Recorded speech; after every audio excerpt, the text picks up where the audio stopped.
News కు స్వాగతం. నా పేరు కిరణ్ కుమార్. ఇప్పుడు హెడ్లైన్స్. పెందుర్తి వీర మహిళలతో నాగబాబు సమావేశం.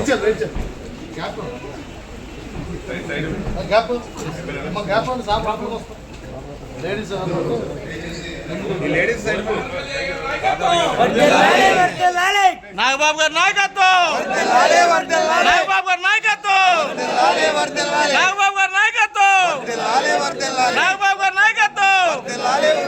జై జనసేన, జై జనసేన, జై జనసేన, జై జనసేన.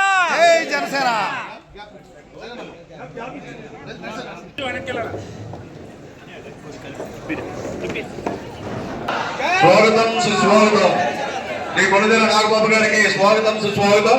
అలాగే పెందుర్తి శాసనసభ్యులు శ్రీ పంచగల రమేష్ బాబు గారికి స్వాగతం సుస్వాగతం సుస్వాగతం. వివిధ నియోజకవర్గ ఇన్ఛార్జీలందరికీ అలాగే ముఖ్య నాయకులందరూ కూడా హాల్లోకి రావాల్సిందిగా మనస్ఫూర్తి కోరుతున్నాం. రమేష్ బాబు గారికి స్వాగతం సుస్వాగతం కూడా స్వాగతం సుస్వాగతం. నామినేట్ సైడ్ వాళ్ళ సైడ్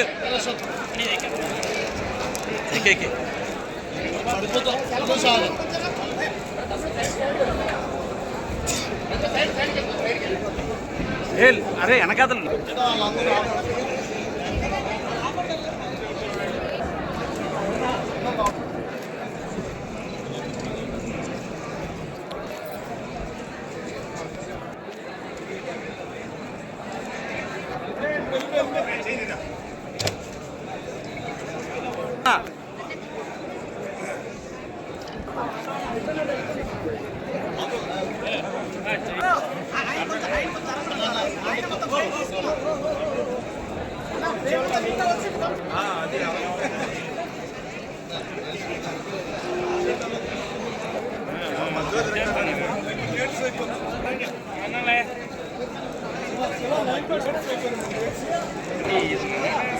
బాబు.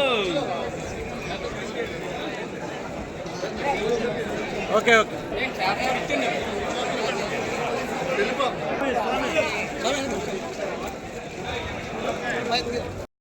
కోట్ల చొప్పున యావరేజ్ 15 కోట్ల చొప్పున నిన్ననే జీవో వచ్చింది. అది పవన్ కళ్యాణ్ గారు. రాష్ట్ర వ్యాప్తంగా మంత్రులు అయితే క్యాబినెట్లో వాళ్ళు ఒకరికొకరు రిక్వెస్ట్ చేసుకుంటారు కాబట్టి మంత్రులకు ఎక్కువ బాధ్యత ఉంటుంది కాబట్టి వాళ్ళకి కొద్దిగా ఎక్కువ ఇచ్చి ఎమ్మెల్యేలకి యావరేజ్న 15 కోట్లు మా ఎమ్మెల్యేకి తగ్గకుండా ఇచ్చిన ఘనత మన అధ్యక్షులు పవన్ కళ్యాణ్ గారికి దక్కింది. నిన్ననే జీవో వచ్చింది. మరి అదే కాకుండా ఇందాక సందీప్ చెప్పినట్టు ఈ సిమెంట్ రోడ్లకి ఏదైతే ఆయన ఎంపీ ఎమ్మెల్యేలు గెలిపించిన ఏజెన్సీ ప్రాంతంలో 5 సంవత్సరాలు ఆయన 90 కోట్లు చెల్లిస్తే 1 సంవత్సరం తిరగకుండా మన నాయకుడు 1000 కోట్ల పైన ఇచ్చిన ఉదంతం ఒకటి ఏదైతే చెప్పారో ఒక మచ్చుదనం ఇంకోటి చెప్తాను. 5 సంవత్సరాల్లో ఈ రాష్ట్రం మొత్తం వాళ్ళు ఇచ్చింది 4500 కోట్లు కాదు. ఎన్ఆర్జీఎస్లో వచ్చిన 6 నెలల లోపే ఈ రాష్ట్రంలో 4500 కోట్ల ఎన్ఆర్జీఎస్లో రోడ్లకు ఇచ్చిన ఘనత మన నాయకుడు పవన్ కళ్యాణ్ గారు అని కూడా చెప్తా ఉన్నాం. ఇవన్నీ కూడా ఇప్పుడు సందీప్ చెప్పినవి కానీ మా దగ్గర ఉన్నాయి కానీ మీకు నేను ఒక బుక్లెట్ తయారు చేసి ఇస్తా, మా ఇన్ఛార్జీలకు ఇస్తా.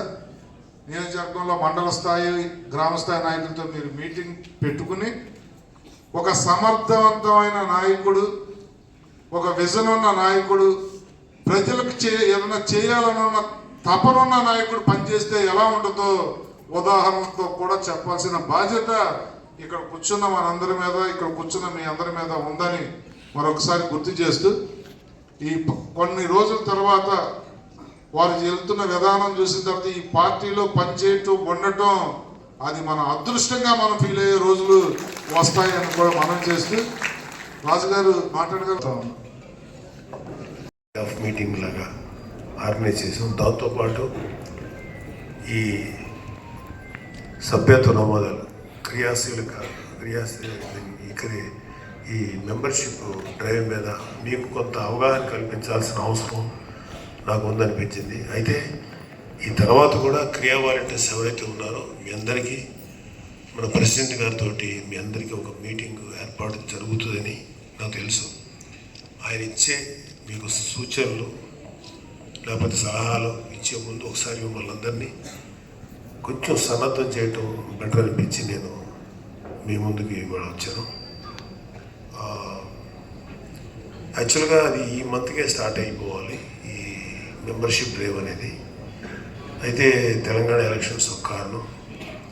అది కాకుండా లాస్ట్ ఇయర్ మెంబర్షిప్ డ్రైవ్ చేసిన ఈసారి ఇంకొన్ని మార్పులు చేర్పులతోటి ఇంకొంచెం పకడ్బందీగా ఈ మెంబర్షిప్ డ్రైవ్ని ముందుకు తీసుకెళ్లే ఆలోచనలు దీని మీద కొంత ఎక్సర్సైజ్ చేస్తున్నారు మన ప్రెసిడెంట్ పవన్ కళ్యాణ్ గారు. సో అది మేబీ నెక్స్ట్ మంత్కి స్టార్ట్ అవుతుంది. సో మీరందరూ కూడా ఈ లోపుగా ఒక అవకాశం దొరికింది మనం కొంచెం ప్రిపేర్ అవడానికి. సో ఆ సందర్భంగా వీళ్ళందరినీ కలిసి మీతో మాట్లాడాలని నాకు అనిపించి వచ్చాను. అసలు ఈ మెంబర్షిప్ డ్రైవ్ అనేది అంటే సంస్థలో కానీ మెంబర్షిప్ వల్ల ఏంటి ఉపయోగం? నాకు బేసికల్గా నేను మీరందరూ ఉండాలి, మనం గెలవాలి, మనం అధికారం రావాలి, ఇవన్నీ కాదు. అసలు ఒక వ్యక్తి ఒక పార్టీ మెంబర్గా వెళ్తే ఏంటి ఉపయోగం?